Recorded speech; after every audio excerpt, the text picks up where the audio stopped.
प्रिय दर्शकों, एक बार माता पार्वती भगवान शिव से रूठकर कैलाश में बैठी हुई थी। जब भगवान शिव जी उन्हें मनाने का प्रयास करते हैं, तब माता पार्वती कहती है, हे स्वामी, मैं जानना चाहती हूँ कि पुरुषों को स्त्री के मन की बात क्यों समझ में नहीं आती है। हर पुरुष अपनी पत्नी की प्रिय वस्तुओं को तथा चीजों को क्यों बार बार भूल जाते हैं, जबकि एक स्त्री अपने प्रेमी या पति की हर छोटी छोटी बातों को ध्यान में रखकर उनकी सेवा करती है। हे प्रभु, आप ही आदि और अनंत हैं।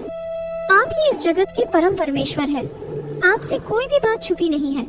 कृपा करें और मेरे इन प्रश्नों के उत्तर देकर मेरे मन की शंकाओं को दूर करें।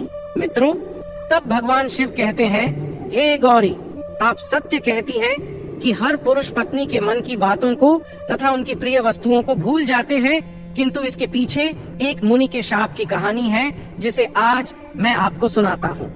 हे देवी पार्वती, जो भी पति पत्नी इस कहानी को सुनते हैं, वे हमेशा एक दूसरे के प्रति प्रेम में वृद्धि करते हैं।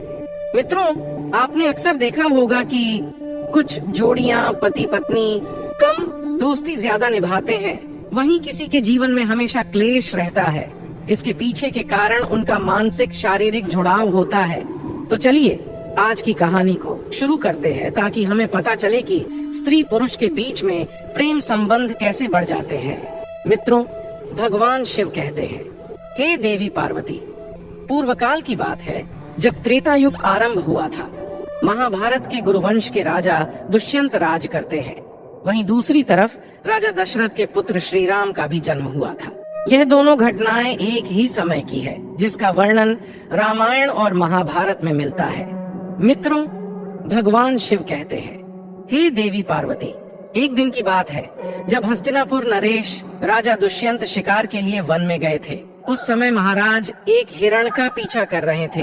भागते दौड़ते हुए प्यास लगने के कारण राजा दुष्यंत महर्षि कण्व के आश्रम में पहुंच गए। वहां हस्तिनापुर नरेश छाया में शांत होते देख एक ऋषि ने गुस्से में आकर कहा कि राजन, इस वन में किसी भी प्राणी का शिकार करना वर्जित है। यह महर्षि का आदेश है। तब ऋषि की बात सुन राजा दुष्यंत ने शिकार न करने का निर्णय लेते हुए उन्हें वचन दिया और वहां से वापस अपने रथ की ओर जाने लगे। तभी निराश होकर राजा दुष्यंत को वापस जाता देख उस ऋषि ने उन्हें आश्रम के अंदर आने के लिए कहा। उन ऋषि का आदर करते हुए महाराज दुष्यंत उनकी बात को नहीं टाल सके और आश्रम के अंदर चले आए। फिर जब उन्हें पता चला कि वह आश्रम महर्षि कण्व का है, मित्रों, भगवान शिव कहते हैं, हे देवी पार्वती, राजन को इस बात की पुष्टि हुई कि यह आश्रम उनके पूजनीय गुरु कण्व का है। तब उन्होंने भीतर प्रवेश करते हुए मुनीश्वर को आवाज लगाई। तभी उनके समक्ष एक अति सुंदर और मन को मोहने वाली युवा स्त्री आ गई, जिसका नाम शकुंतला था। जिसे देख महाराज दुष्यंत उस युवती पर अत्यंत मोहित हो गए। प्रत्येक अतिथि की तरह महाराज दुष्यंत का भी आदर करते हुए उस युवती ने उनका यथोचित से स्वागत किया और महर्षि कण्व की अनुपस्थिति के बारे में बताते हुए कहा, हे राजन, महर्षि तो तीर्थ यात्रा पर गए हैं।